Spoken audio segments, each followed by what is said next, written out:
এটা তোমার নতুন প্রাইস পুল। তুমি কি তাহলে $2.5 লাখ চাইবে, নাকি 10 ফুট লাফানোর রিস্ক নেবে $3 লাখ জন্য? আমি রিস্কটা নেব। ঠিক আছে, এখন শুধু তাহলে 3 লাখটাই বেঁচে আছে, আর তাই ঠিক আছে, চলো দেখা যাক। আর এর সাথে আগুনের সাথে কাঠির হাত থেকে তোমাকে বাঁচতে হবে। ঠিক আছে। এতটা রিস্ক নেওয়া কি উচিত হলো প্রাইস পুলে $50,000 যোগ করার জন্য?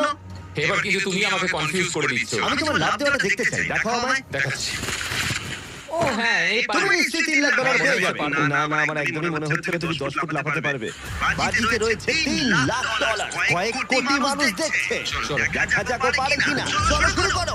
3, 2, 1, চলো।